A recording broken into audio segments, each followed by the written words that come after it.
Mind Dialogue, sebuah forum dialog khusus yang diadakan rutin setiap tahun, menghadirkan pakar representatif pemerintahan dan pemangku kepentingan untuk berdiskusi mengenai masa depan industri pertambangan. Tahun ini mengangkat tema Supply Chain Dynamic in Critical Minerals Geopolitical. Dalam keynote speech-nya, Menteri Koordinator Bidang Maritim dan Investasi Luhut Binsar Panjaitan memaparkan efek dari kondisi geopolitik dalam supply chain mineral kritis. Menurutnya, pembahasan ini menjadi salah satu poin pembicaraannya saat bertemu Menteri Luar Negeri Tiongkok dalam lawatannya beberapa pekan lalu. Pada pemaparannya, Luhut mengakui bahwa saat ini dominasi supply chain mineral kritis dimiliki oleh Tiongkok. Hal ini terlihat dari data market share Tiongkok yang mendominasi dalam tambang dan pengolahan mineral kritis, serta penguasaan teknologi komponen baterai litium. Secara global, perusahaan baterai Tiongkok juga mendominasi dengan pangsa pasar yang terus meningkat di luar Tiongkok. Hal ini salah satunya berkat pengembangan dan riset yang lebih maju di negeri tirai bambu. Di tengah kondisi ini, Indonesia perlu beradaptasi dengan mengidentifikasi kelemahan dan kekuatan setiap pihak guna memperoleh manfaat yang optimal.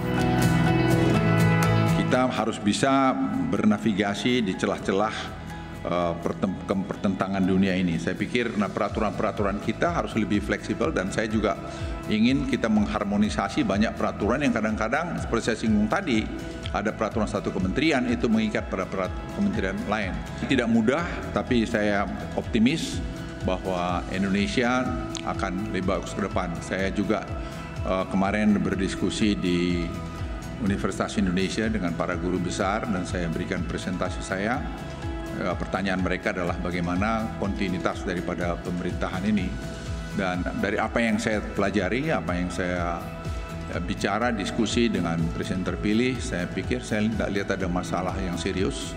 Semua akan jalan dengan bagus. Ya tentu di sana-sini ada penyesuaian, percepatan, dan mungkin ada perubahan di sana-sini. Dan saya merasa yakin sekali bahwa kita akan bisa melakukan transisi ini semua dengan baik.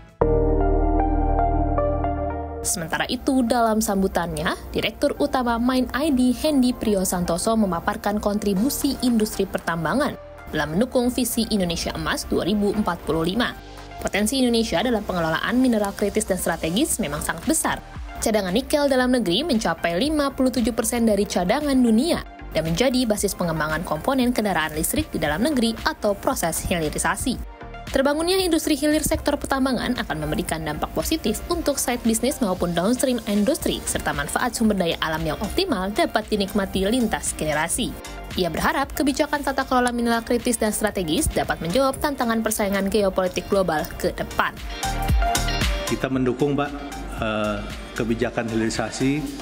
Kita juga eagerly await tata kelola mineral kritis strategis yang pro kepada kebijakan kemajuan industrialisasi di dalam negeri, dan juga kita mendukung kegiatan yang bisa juga mengatasi hal-hal seperti illegal mining, ketidakjelasan hukum, dan perlunya peningkatan koordinasi di lintas kementerian atau regulator yang mengatur di industri sumber daya alam kita ini.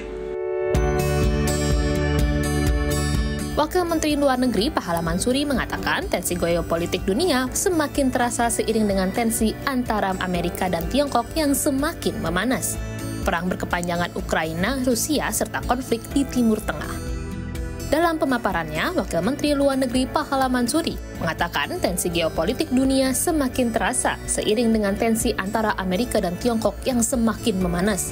Perang berkepanjangan Ukraina-Rusia serta konflik di Timur Tengah yang dapat mengakibatkan fragmentasi ekonomi yang dapat memicu disrupsi rantai pasok ke berbagai negara. Kebijakan baru Amerika yang meningkatkan tarif barang industri strategis seperti kendaraan listrik, panel solar, dan baterai sangat merugikan bagi negara-negara yang punya potensi tumbuh menjadi negara maju. Sehingga diplomasi menjadi salah satu cara paling krusial dalam menjaga hubungan ekonomi ke depan. Dukungan pada komunitas mineral kritis sebagai industri strategis menjadi salah satu jalan menjaga ketahanan energi Indonesia, yang kedepannya akan semakin bergantung pada energi terbarukan demi keberlangsungan alam dan generasi berikutnya. Ya, kita juga mesti memastikan bahwa kita tidak stuck dalam satu rantai pasok saja. Bahkan juga kita harus memastikan juga bahwa kita akan bisa memiliki teknologi yang memang pada saat ini didominasi oleh satu negara saja teknologinya.